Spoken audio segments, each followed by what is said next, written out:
All right, so we got gluten hammy day today, and before we get in there, I'm gonna give a little story of the past couple of days of something you guys can take away from it, physique-wise, and then explain how to know when the bulk is over.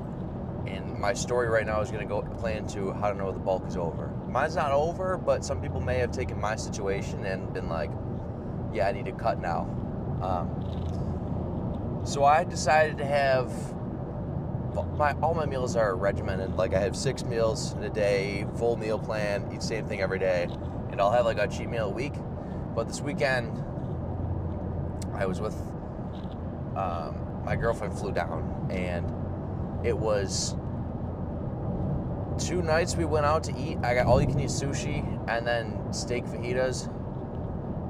Point being made is I had way more food than normal. And seeing your weight jump 5 pounds overnight would probably shock a lot of people and not want to bulk anymore. But part of that isn't just fat. Like it's not, you didn't just gain 5 pounds of fat, but you do need to adjust accordingly so you're not ruining your workouts and then actually having it turn into fat over the next week. Because part of having cheat meals is enjoying life. Or part of enjoying life is having cheat meals, sorry. And part of just upping cardio a little bit to help bring that bloating down. And part of it's being okay with it because it's the bulk. But understanding that it's not 5 pounds of fat you just put on and you didn't just ruin your bulk from one thing is something to take away from that. Because I know for sure I used to think like that happened. It's like, all right, well, I gotta do a 6-week cut or something and cut 6 pounds off. It's like, no, dude, do a little extra cardio, have that sweat, the sodium burn out from your muscles a little bit. It'll help drop your weight a little bit back to normally what it was. Because realistically, in 2 cheat meals, you're not eating, if a pound of fat is 3,500 calories, you did not eat, or at least I did not eat over 15,000 calories over my limit. Like, there's no way in hell. That would be a challenge. That would be like what's it called? Like a 10,000 calorie day challenge or something. I did not do that. I had 1 meal. So that is a backstory for me of a sign that, like, that's not a reason to end your bulk. But I will lay out now signs that it is time to end your bulk, which is, one of it maybe is if your daily intake is getting too high. And too high is really dependent on how big you are. Because if you're 260 lean, if you're eating like 4,500, like 5,000 calories, that might not be the end of the bulk. You maybe have an extra 1,000, but if you're like 170 pounds, you probably don't want to be bulking at 6,000. If it is at that point, you probably want to cut down and then have your metabolism readjust and then bulk from there. It really is, it's all dependent person to person, but like you eventually get a gauge of what is your upper limits for bulking. That's an indicator. Another one is if you can't see your abs anymore. That is more of the body fat percentage side of it, because if your body fat percentage is high enough to where you can't see your abs, then more likely than not, your body is not as efficient at putting on muscle than fat when giving it extra food. Because when you have more fat, there's insulin resistance. Not insulin resistance, your insulin sensitivity goes down. Your body does a less efficient job of using the nutrients you give it to build more muscle because of the amount of fat it already has on. So that's another indicator. Another one would be is if your training is declining regardless of everything else being on point, diet and sleep-wise. Like if you have 1 week of sleep where you sleep 3 hours a day, I mean, we're not going to count that as your bulk needs to end. So I'm talking about if everything is in point, your training is starting to decline.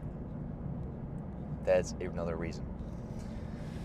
Assuming you're doing cardio while you're bulking, another thing is like, dude, if you're dying between sets, like your cardiovascular gets out of pace to keep up. If you are not doing cardio, you need to be doing cardio because that will help prolong that part of your bulk and be able to bulk longer, get more muscle on.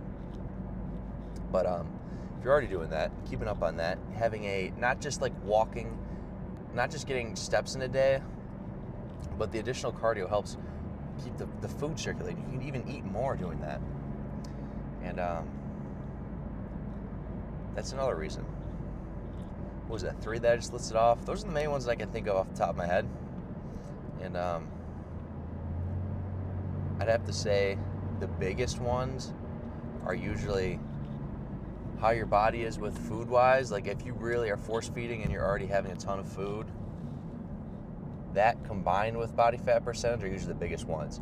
Because you're when you have a higher body fat percentage, the hormone leptin in your body, which is responsible for telling your brain, hey, I'm full, I don't want to eat anymore, I'm full. That gets super, super high. That's part of it.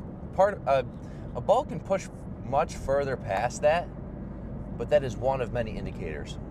And also ghrelin, which is another hormone, the one that says you're hungry, goes down. So higher body fat percentage, you got more leptin, more full, low ghrelin, less hunger. And it's like a shift. When you cut, it's the exact opposite. You get a lot of ghrelin, low leptin, because the leptin has to do with the body fat. The body fat aids in producing leptin. So it all plays into itself. I guess while I'm at it, I got an extra couple minutes before I get there. Signs to know when the cut is over. Well, it depends on what you're cutting for. If it's like a mini cut,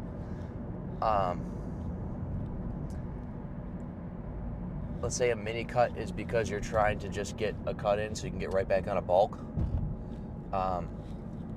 Thinking of the purpose of why you're doing a mini cut is because you either A, want to get your body fat back down just a little bit to where your abs are visible again, so you get that better efficiency of the nutrients you give it for a bulk, or your hunger is shot and you want to diet down for like 6 to 8 weeks so your hunger's back up, so you're not force feeding yourself like every single meal,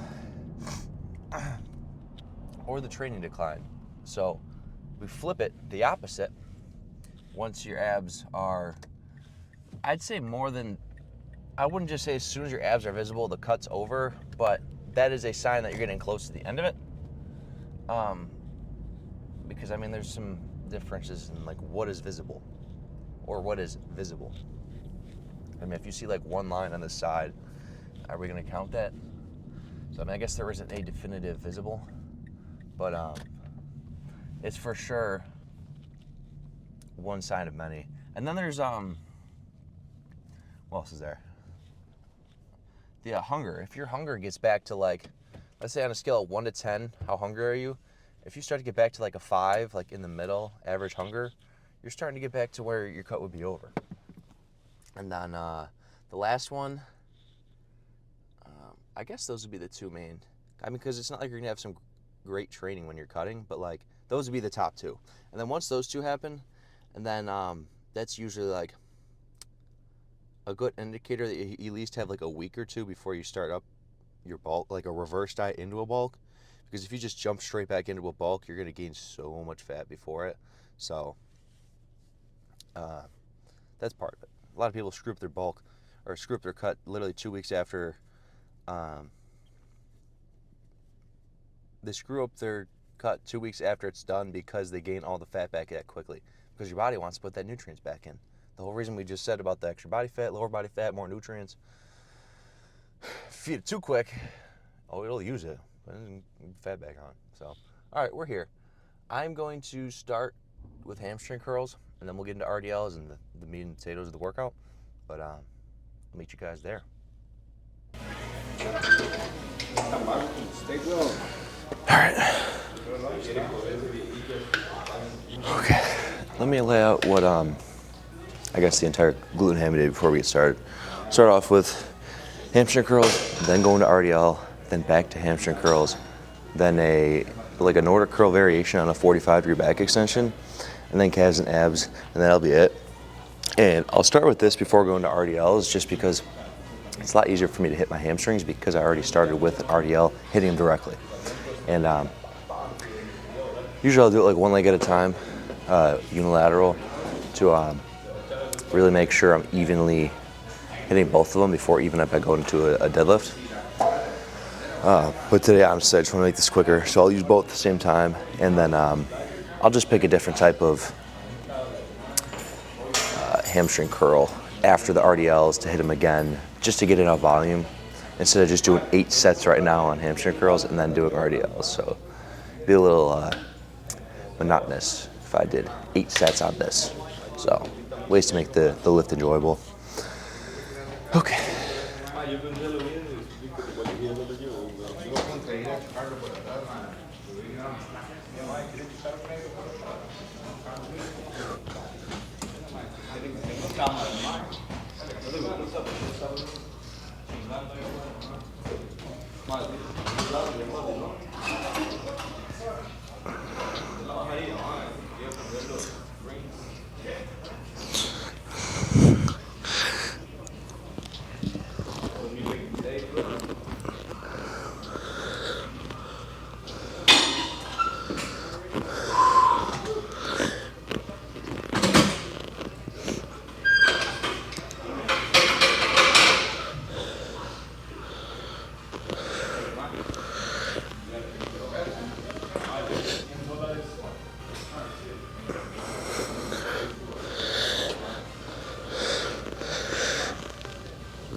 All right, well, hopefully I'm not in the way of the camera talking, but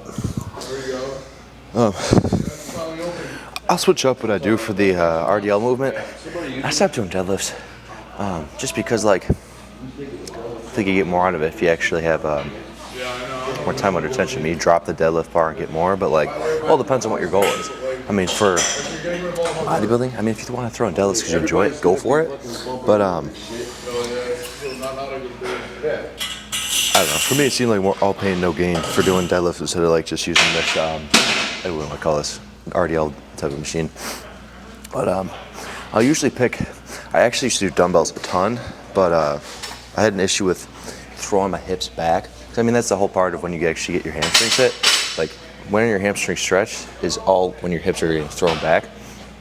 And especially with dumbbells, if you go up and heavier in weight, I think that slips more the heavier you go in weight because you're focused on continually getting more weight on all of your reps. And I think the part of actually throwing your hips back slips. And then eventually just start hitting lower back. And it got to that point for me, continually adding more and more weight, and then I just started hitting mainly the lower back. So I wanted, instead of dropping the weight a ton, reset a little bit, picked a different type of machine. What is this, a three-dimensional Smith machine to do RDLs, and should get the job done. So yeah, see how it goes.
I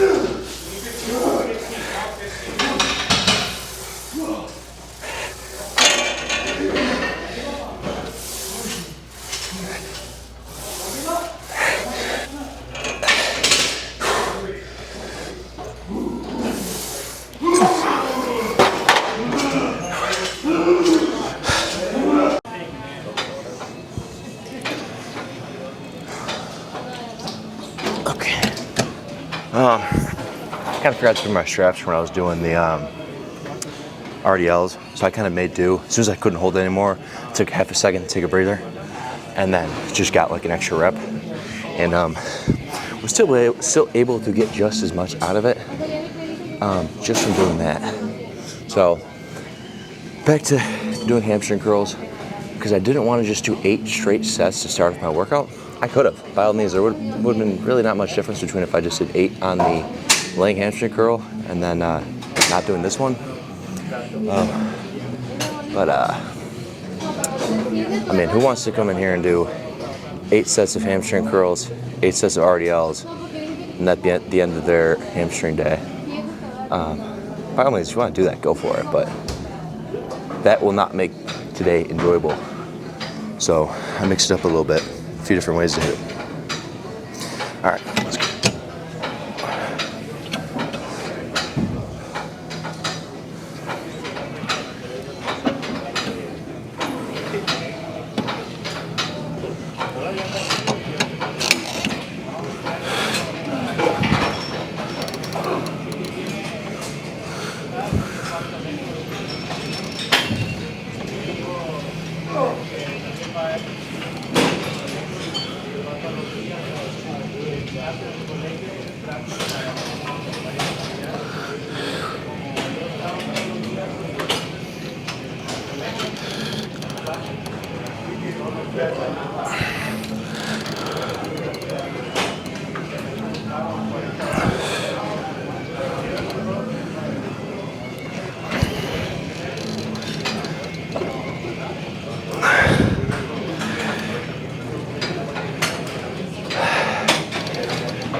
Okay.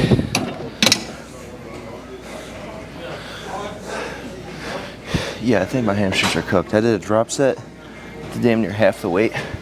So I just got 1 rep on a drop set of half weight. So I think that was plenty. And then we just got 1 more. Like it's a half Nordic curl, half back extension. It's basically a Nordic curl, but on a 45-degree back extension instead of like the 180. Oh, let me get my leg out of here. And makes it a lot easier to hit your hamstrings instead of being 180. 180 is a lot more difficult. To really get like actual hamstring activations from a 180, you're usually getting like more lower back. But the way I'll do it, you'll see it, I'll push through my thigh instead of my hips. And you can get a lot more hamstring specifically from that. It's definitely a way different movement than like any other hamstring movement I do today. I think I'm pretty sure it hits more of like the lower part of your hamstring, right, like right above your knee-ish. I think the most bro leg day is like barbell squat, quad extension, hamstring curl, and by no means is that like a sufficient leg day once you've been going to the gym for more than a couple of years. Because sure, starting out you could do anything and you'll start seeing progress, but here's a point where just doing 3 sets of hamstring curls is not enough for hamstrings, which is literally like half of your entire leg. So I mean, if you ever look at like someone doing a side chest and like seeing their leg from the side, like perpendicular from what you're looking at, hamstring's like half of it. Yo, how you doing? Doing good? Oh yeah, you know, I'm just shaking ass out front. What's up, bro? How you doing? Good, you? Solid.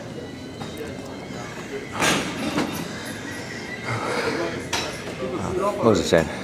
Oh, like looking at your leg from the side, like your hamstring's half of it. And if you don't even have like a compound movement, like a deadlift and RDL, I mean, that's like the first step in the right direction. Next is like, do you think 3 sets of hamstrings and 3 sets of RDLs is going to be eventually be enough for your legs when that's like the only thing you're doing? And it's that large of a muscle group. Look, if it's abs, it's a different story. Like I'll do abs every other day for like 3 sets, and it doesn't need that much. But I mean, this is like half of your entire lower body. I think that was the biggest switch for me of having way more leg development was 1, not doing the typical bro leg day of just squat, quad extension, hamstring curl, calves, and 2, also just splitting up my leg days. You don't need to do that, but for me it helped a ton. Like say it's just glute and hammies, and I got 4 exercises, and that's enough for an entire leg day. Like I know I'm not going to be, what do you want to say, have enough energy to get a quality quad day in after doing all of the hamstrings right now. So that helps a ton. Splitting them up. All right, let's go and finish up. Do calves and abs. Posing out here.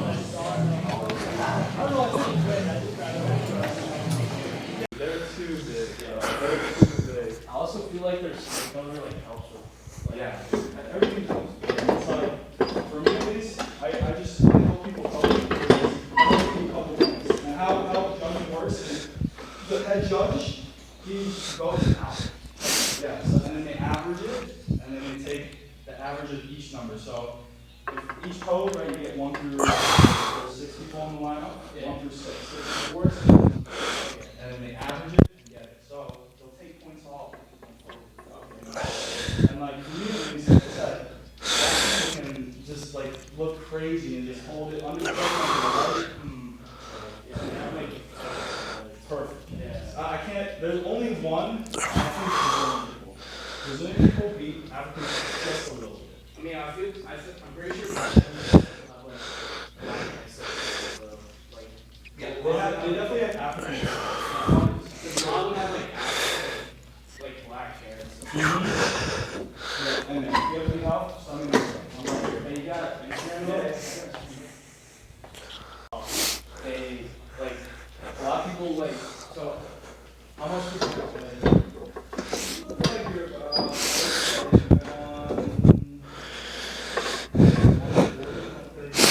Where the first person that would guess that. Yeah. Yeah, a lot of people like most people don't like one. I know Asian. Yeah. You guys, every Asian is back, and like on stage, I'm like the same way. I'm like Yeah. 140. Yeah. Okay, I was gonna say, like, hold on. Now, Something does add up. now I'm like almost 200 pounds. I weigh 6 but Is there like any stuff? I take it long. Because I'm a natural athlete. I don't take any gear. So it's like, there's stuff. It's really simple. I always say creatine, and then the biggest thing is like intro workouts. So when you're working out, you have to take EAs, because what that's doing is while you're working out, the person who that you ate after, okay. You know what happens when you build muscle. The muscle fibers break, and then you build new ones. I take my EAs, which is very similar to BCAs, and that'll help it too. That'll help the production. Okay. So I take both You don't have to take both. You could take both if you want. That, if you, the only reason why I said don't take both is it is something that you put both in immediately. Like, you don't know how your body can adjust, right? These aren't natural supplements, right? And these are artificial. They're natural, right? But they're artificial. genetically modified. They're not genetically modified, but, you know, like, for example, creatine. Yeah. That is a natural supplement, but it is artificial. It's made. Yeah. Right? So I'm saying that with that, you gotta be very careful because you don't know how it's gonna affect your body. I know a lot of people, they throw up from it, right? Okay, so something just eat slowly. Creatine, always. Yeah, I'm on it right now. 5 grams every day, you gotta drink shit. Yeah. Literally, Yeah, with the intro workouts, I would just do BCAAs. Okay. Just make sure that has every single amino acid brand. Okay, you have 7 of them. Oh, which one do you use? Or just send me like pictures or. Yeah, I'll send you pictures. And that, those are the only two stuff is very important. And it's very important that when you're working out, you're not losing a lot of muscle. Because you're going to burn calories. You're going to tell your body. Right? And everyone can do that. Like, just burn the fat. Like, any time, just burn the fat. Burn the muscle. Yeah. So that's why people are on calories surplus. You know this. So that the minute you start cutting down a little bit, right? Your body wants to take muscle. It wants to. It's a natural thing. Yeah. So what you want to do is take the muscle. Do you understand what I'm saying? Yeah. Because then it'll hold the process. Even when you're burning calories, the EAs and the BCAAs keep the muscle.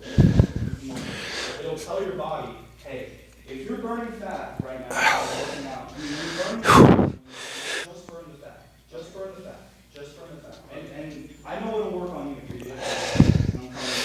Every person that I work with or I work out with, you will blow the fuck up. You'll be like, and I promise you, everything I promote are just natural. Okay, now. Shut the fuck up. Who started with this? This motherfucker started making this fat. Yeah. So far. Yeah, I think. ¿Cómo quedas? ¿Cómo quedas?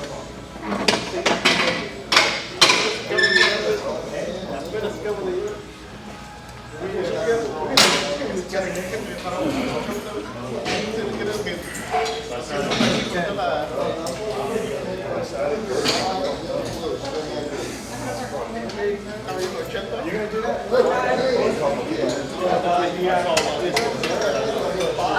just like these rows directly in front of the gym. But yeah, I was like,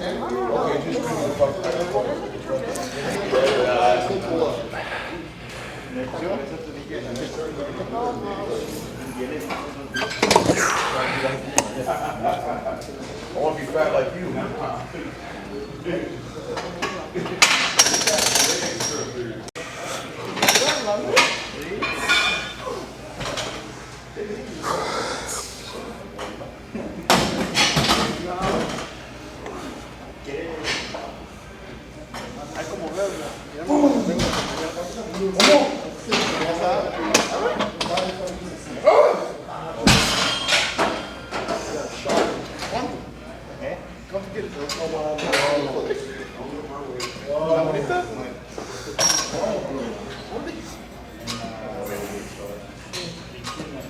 I don't need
Yeah, the shit's all fucked up. Yeah, the first 5 games. But obviously, you get the grill. Take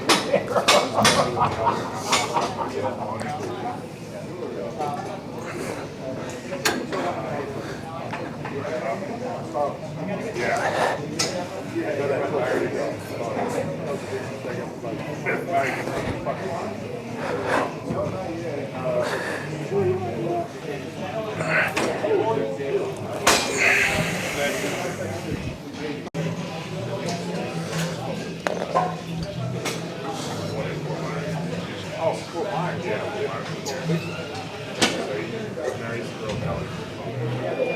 Go downtown. I'm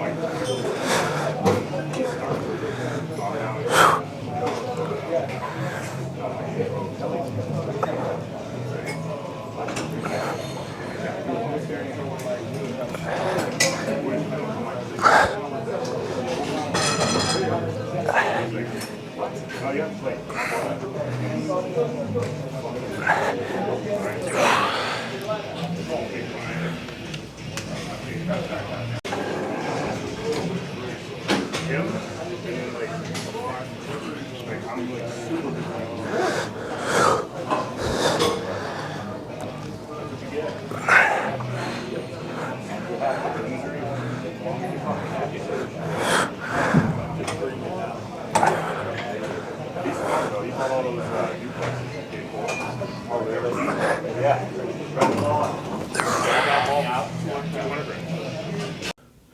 Alright, let's check it out. Dude, I had to crank through that second half of the workout to get it done. Way too long a workout. Way too long. So, I mean, it was solid, obviously, but let me take this off. Check it out.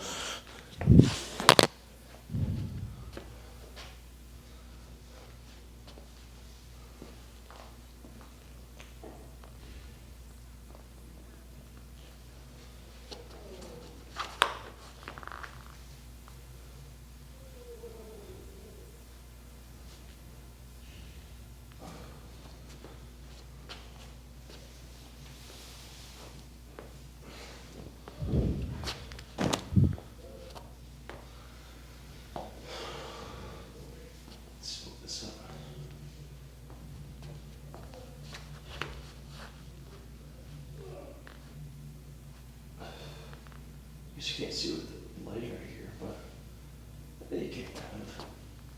There we go.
Okay, that's plenty for me. Do a little more posing, but I think you get the point. Solid lift. Gosh, 215 now. 511. I was, like I said in the car talk right when I started the vid, I was 209 like, today's Tuesday. I was 209 on Friday.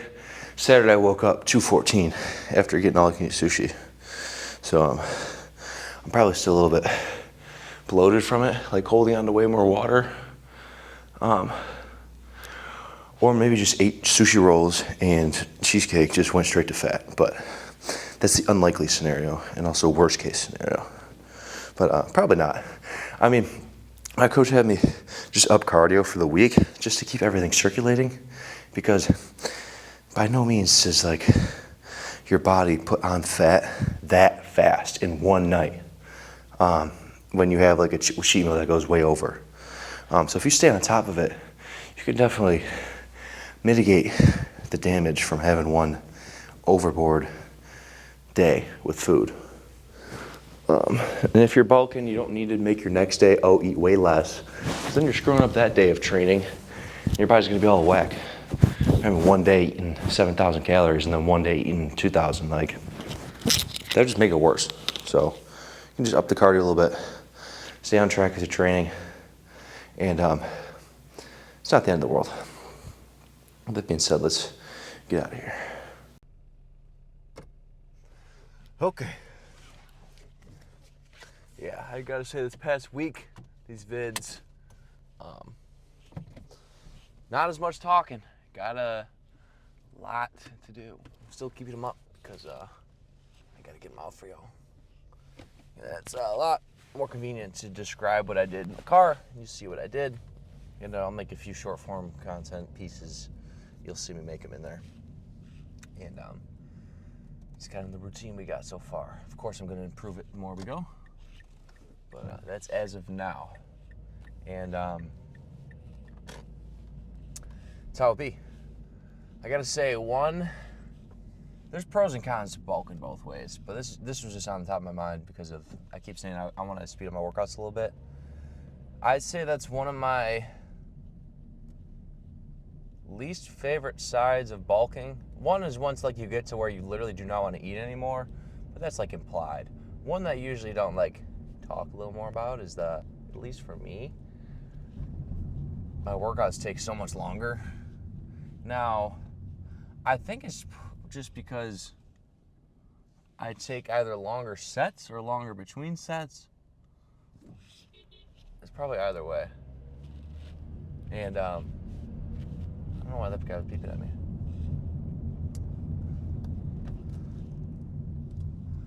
But it's just for me personally, like, it takes way longer for workouts. Maybe way longer, but like cutting, bro, hour, tops, everything. Bulking, hour and a half to like hour 45. So it's almost double. Same workout, just takes me way longer. If you got the time for it, by all means. I really don't like working out with the time constraint, but you know, push comes to shove.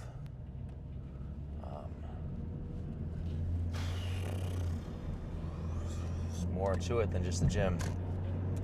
More to life.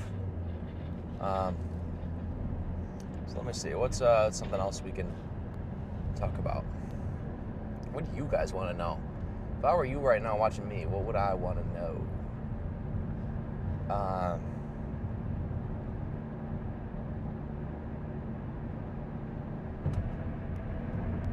Legs. Something about legs. I don't know. Maybe I'll go into more depth of what I said before I got in the car. Was I was talking about how to know when your bulk's over. Let's go how to transition from bulk to cut though. So your bulk's over. You decided your bulk is over, and now it's time to cut. What are we gonna do? Do we just drop our calories straight to cutting? No. We don't do that. Because you're going to lose a fair amount of muscle, making your body have to adapt that quickly to changing calories. Like if you're eating at 5,000 calories at the end of your bulk, and let's say you're not gaining any more weight, and instead of bumping the calories up more, you say it's time to cut. If you're eating at 5,000 calories a day and you are no longer gaining weight and your weight is staying the same, how many calories in a day are you burning? 5,000. You're burning the same amount as you're eating. That's why your weight's not changing. So, do you think we should drop our calories from a calculator that says we should cut at 2,500 calories? No. That's like the biggest mistake with trying to go from bulk to cut, is thinking that you do that. Not true. The calculator does not know that you're at 5,000 calories baseline right now. What you want to do is drop it down to 4,500, because now you're 500 calories below your baseline. And you're going to lose about a pound a week, maybe a little more in the beginning because of water weight, but about a pound a week. If you drop it to 2,500, you're going to drop like 5 pounds, and then like another 5 pounds, and then you're going to be starving, and then you're going to rebound super hard, and then gain all the fat back, and then lose a lot of muscle. Not good. So don't do that. You're cutting the same way you progressed your bulk, gradually. And no, it's not going to take you longer to lose fat by doing it gradually. You are going to lose more fat and less muscle. Like, you're going to keep a lot of more muscle, and then you don't have to spend time bulking to put the same muscle back on because you didn't lose it when you cut. So, a lot of the things that we think, I guess we can say inherently, are often not true. Very often in the gym specifically. For one, like that, thinking you the quicker you cut, the more fat you'll lose. Yes, that is true, but it's not the result you want. You lose a ton of muscle. So another one is thinking that you have to be hungry for when you're cutting. No. Some people think they need to starve themselves, otherwise they're not losing weight, because they think the indicator of that. Remember what I said before about the hormone ghrelin? But it's the hormone that signals to your brain that, hey, I'm hungry right now, I want to eat. It's often that we think that you need to have super high ghrelin, be really, really hungry to think that you're losing weight, which that's just from a primal, this is going to sound totally from left field, but biologically speaking, and not to be a cornball about it, that's like the primal thinking that you need to get food is because you're the hunger part is because you're starving and you're losing weight that way, and which makes sense. But by no means is that the way you should go about it. You should be having to go primal to change your body, because it makes drastic changes when you have to get to that point. Like, your body will automatically make those changes. It can make do with a lot of what it has, and what it's going to do is it's going to make do with that muscle you got on you and eat it up as energy. So, yeah, not good. You can go through an entire cut not really being hungry if you do it right. So yeah, I think that was a solid takeaway from it. I'm trying to think what else you guys want to know. I just made a whiteboard video about how to track your progress in the gym, and started off with how you normally track, or I used to track, is just like on paper. It doesn't have to be paper, it could be in your phone, but like the only way I would track if I'm actually progressing and not plateauing was from the,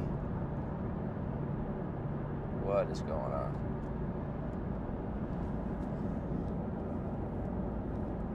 Was from the, I don't know what this guy's doing.